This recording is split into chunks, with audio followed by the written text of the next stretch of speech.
Por mais que o ChatGPT, concordando com você 100% do tempo, e o papo terapêutico desmedido da internet tenham te convencido de que toda relação precisa ser um morango 100% do tempo, as divergências ao lidar com outros seres humanos tendem a ser inevitáveis, inclusive na sua vida amorosa. Essa é pra você que desiste das pessoas ao menor sinal de conflito.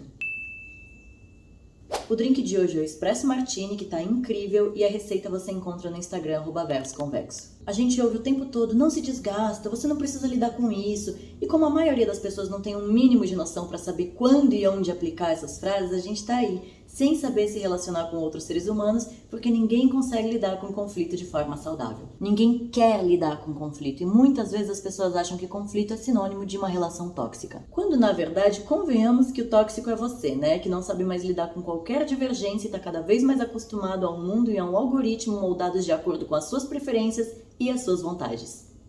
Mas no mundo lá fora, as pessoas, assim como você, continuam sendo apenas seres humanos, com opiniões, bagagens emocionais e experiências diferentes das suas. E eu não tô falando pra você manter uma relação de qualquer tipo com pessoas que têm valores totalmente distorcidos, tipo o genocídio ou a subjugação de pessoas que vivem uma vida diferente da dela, pessoas odiosas, pessoas que pregam a superioridade intelectual ou étnica de certos grupos, pessoas que não têm um mínimo de tato pra viver em sociedade e culpam os outros pelas suas frustrações. Mas eu vejo muitos de vocês desistindo de relações amorosas, de amizade, etc., completamente normais, ao menor sinal de que o outro é chocante, um ser humano também assim como você, não uma cópia sua e que, portanto, não tem obrigação de atender a 100% das suas expectativas a todo momento. Tem valores e questões que são inegociáveis e outras que exigem diálogo e um mínimo de respeito e vontade para serem resolvidas. Conflito não precisa ser sinônimo de acusação, gritaria, caos e esse embate absurdo que nunca resolve nada.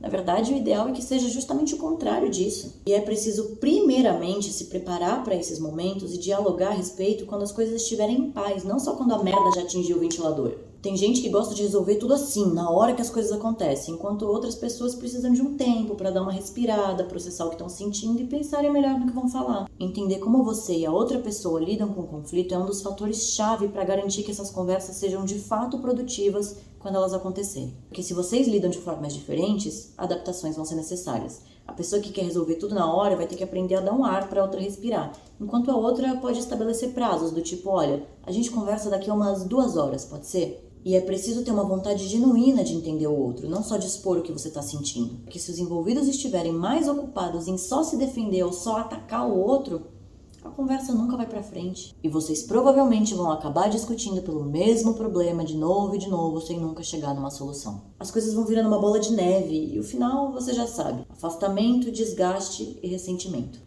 Eu lembro que uma vez, quando a gente discutiu, o meu noivo chegou pra mim com uma listinha, sabe? Com todos os pontos que ele queria abordar para que a conversa não saísse de foco. E eu achei isso genial da parte dele, que tende a ser mais analítico e não tão bom com as palavras. Então ele pensou muito bem nelas antes de compartilhar comigo. Outra coisa que eu acho muito necessária é que você entenda exatamente o porquê o conflito está acontecendo. Eu explico.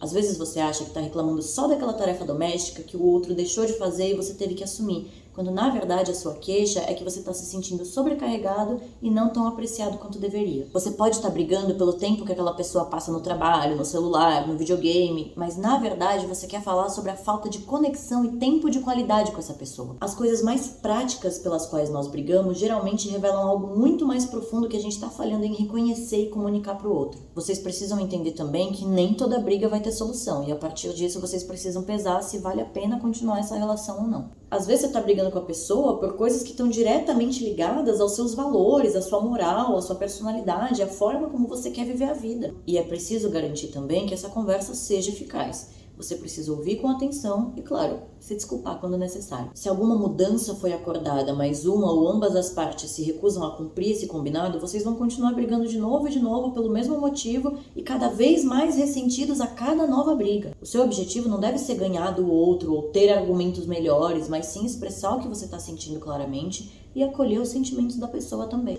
E pelo amor de Deus, gente, não adianta estar falando nada disso aqui se você é o tipo de pessoa infantil que o outro já percebeu que tem algo de errado, te perguntou o que é e você responde com nada e fica com cara de cu o dia inteiro esperando que o outro adivinhe o que aconteceu. Se você não quer conversar naquele momento, pelo menos tenha a decência de dizer, olha, eu não posso conversar agora porque eu acho que eu não vou me expressar da melhor forma possível, ou eu preciso de um tempo para processar tudo e depois eu te aviso. E por fim, o item mais importante é, seja gentil.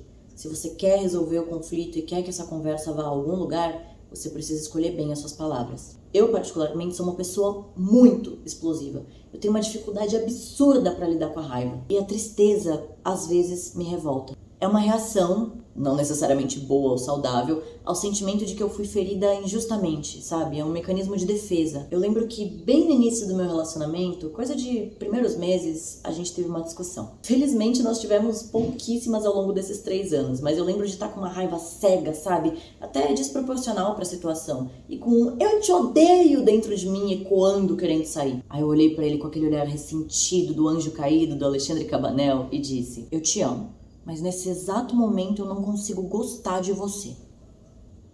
Eu sei que isso doeu de ouvir, mas foi a coisa menos agressiva que eu consegui dizer naquele momento, mas que ainda lembrasse ele do meu amor. Eu sou uma pessoa de extremos e naquele momento estava muito difícil reforçar e expressar o meu afeto. E pode acreditar que ele absorveu essa frase, porque em outro momento no futuro, quando eu fui falha, ele disse exatamente a mesma coisa pra mim. E eu entendi, porque ele tinha todo o direito de se sentir assim. Mas saber que ele ainda me amava me tranquilizou. Às vezes a gente acha que uma briga vai botar tudo a perder, né? E entra em desespero. Então eu acho que essa até que é uma boa forma de dizer, eu não quero ir embora, mas eu preciso de tempo para processar esse sentimento. Tem alguma coisa a ser consertada aqui. É difícil lembrar o quanto a gente ama a pessoa com quem a gente está discutindo no calor do momento, porque na maioria das vezes a gente está concentrado em sentimentos negativos, como a raiva, a tristeza, a angústia, o ressentimento. E a gente olha para a pessoa que causou essa reação em nós e tende a ser muito rápido em só querer ferir o outro de volta. Porque tudo que nós enxergamos naquele momento é essa versão da pessoa. A versão que nos feriu, a versão que nos fez mal, que nos deixou desconfortável. E é claro que a gente não gosta dessa versão, por mais que a gente goste da pessoa em questão. Mas ninguém é só uma coisa ou só outra. E quando a gente não escolhe bem as palavras, a gente afunda ainda mais no conflito e acaba causando afastamento. Tenta expressar as coisas de uma forma menos acusatória, pode ser? Ao invés de você sempre fala, faz tal coisa, tenta, quando você faz tal coisa, eu me sinto assim, assim, assado, porque o meu entendimento é XYZ. Ao invés de você nunca me ouve, tenta, eu sinto que não estou sendo ouvido. Isso aqui ficou muito bom, cara. Na boa. Ao invés de você sempre reclama, tenta, eu sinto que não tô atendendo às suas expectativas nessa relação. O que você acha que eu poderia fazer para te deixar mais confortável, ou seguro, segura?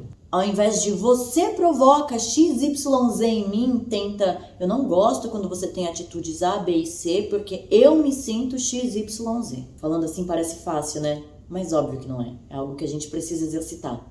Muitos conselhos aqui, inclusive, servem para mim também. Mas perceber que você precisa mudar é o primeiro passo para a mudança de fato acontecer. E é óbvio que não dá para uma discussão saudável acontecer se só uma das partes está disposta a conversar e resolver as coisas, né?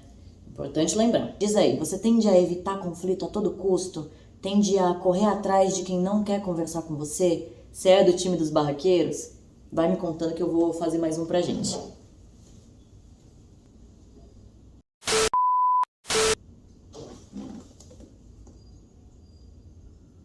Tá bom, desculpa. Vem cá. Ai, que ódio. Virou meio que um mousse aqui em cima. Mabel, vem pra cá. Vem cá, Piti Peça. Gente, eu vou começar a fazer as coisas de óculos, eu não tô me enxergando. Então, um pouquinho mais de um braço de distância aqui.